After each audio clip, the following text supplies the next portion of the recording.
I think the biggest thing that I had to go through while being here is not being called Filipino.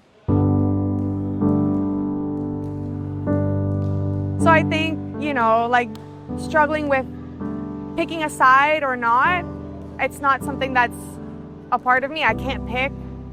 I can't choose. One day I'm just like white and one day I'm Filipino. I'm always the way that I am, and I just hope that they start to accept me for being, half. And not looking half, but still being half.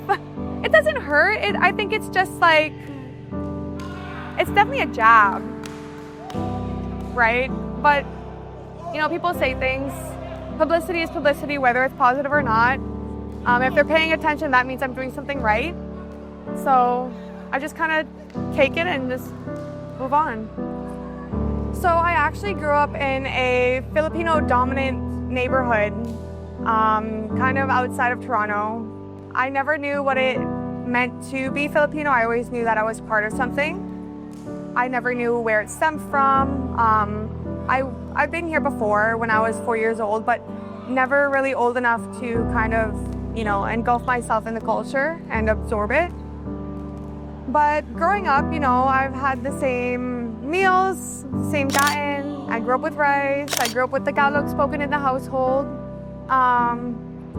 So it was kind of like a little piece of me that I always knew was part of me that was different, but I never really understood until I got here.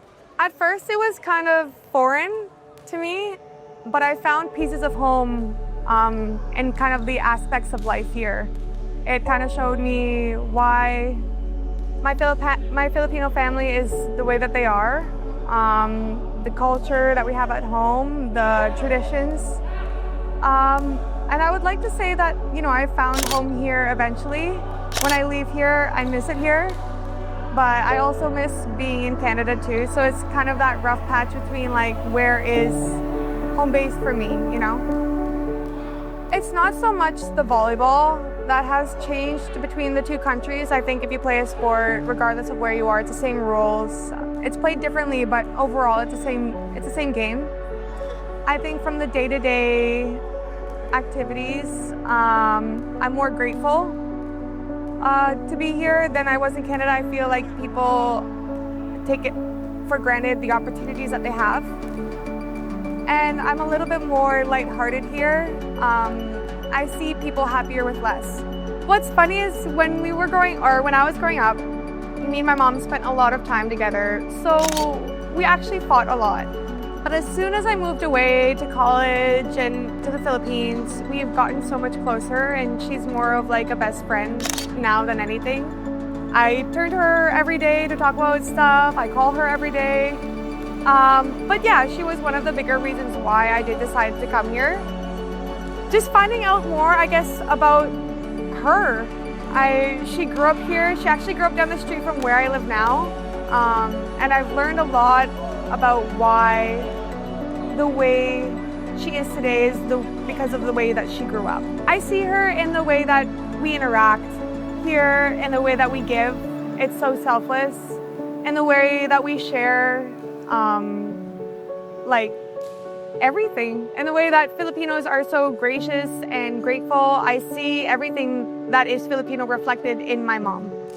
And I'm so glad that she was able to kind of like teach me those things, especially even in Canada where things are a little bit different. The way that you hold yourself is a little bit different, the way that you carry yourself. But I'm glad that she was able to stick to her roots and kind of, give the Filipino roots, or at least give me the Filipino roots that she grew up with, so that I wasn't kind of missing out on anything. I think I miss my mom all the time when I'm not with her. But at some point, it does make me feel closer to her being here, even though I'm not physically with her. I'm more around the things that she grew up in and the things that represent her, so I don't feel too far from her. It's a lot more pressure than I thought it would be. Growing up, I was just part of the game. Here, I feel like I'm part of something. Whether it's a women's movement or an empowerment in women's sports, or just being for something that's growing. I'm super, I'm super grateful. And I'm just glad that mine kind of led me here.